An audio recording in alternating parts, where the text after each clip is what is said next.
superstar, the one and the only Vice Ganda!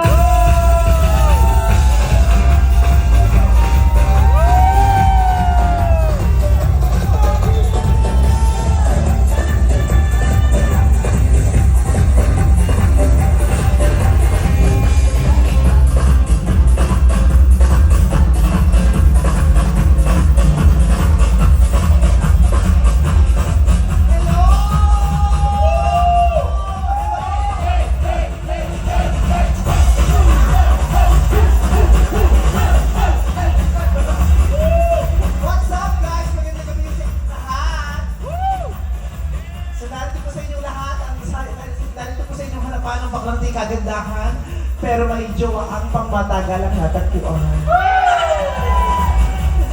So, ano nangyari?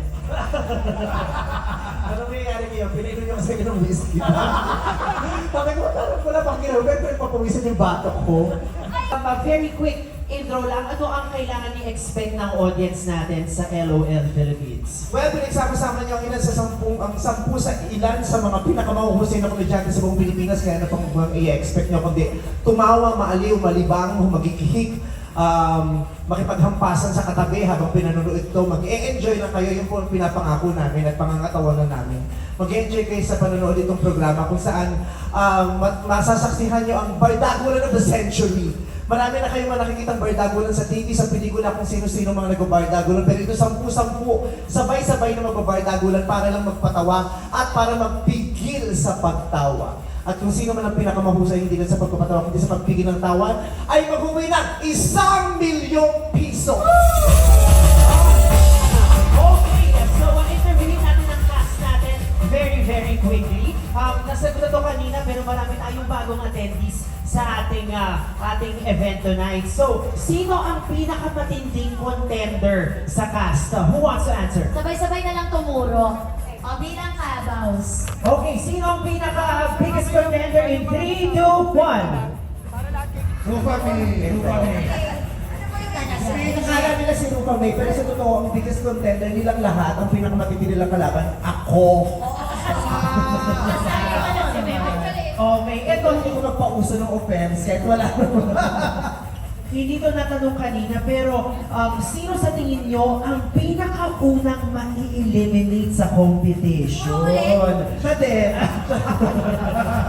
Nagtalagdi siya. Tulong-tulungan. Hindi, ito si Kim. Yes. Si Kim talaga. Bungis-is eh. Oo. Nag-agree ka naman doon, right? Oo.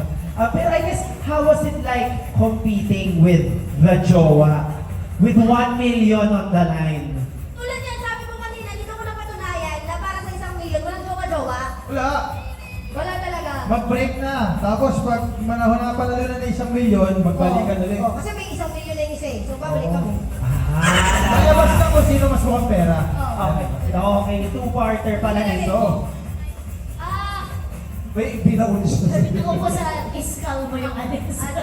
Okay, so I'm sure everybody here is excited to watch the first 2 episodes of this 6-part reality series. But before we start, just a friendly reminder, because this is a very exclusive screening of the first 2 episodes, no cell phones or any recording devices will be allowed to capture any part of the series. Again, bawal po mag-record. Meron po tayong marshals and security who will be monitoring the premises to make sure this is enforced. So, you can put those gadgets on your bags muna at i-enjoy muna natin. So for now, that's that. So Meme, please do the honors of introducing this very special show. Ayan, so ito na, hindi na po tayo makapag-antay. Uulitin po namin, wala pong magre-record. Huwag kayo mag-alala, i-open nyo na yung Bluetooth, isa-send ko yung link.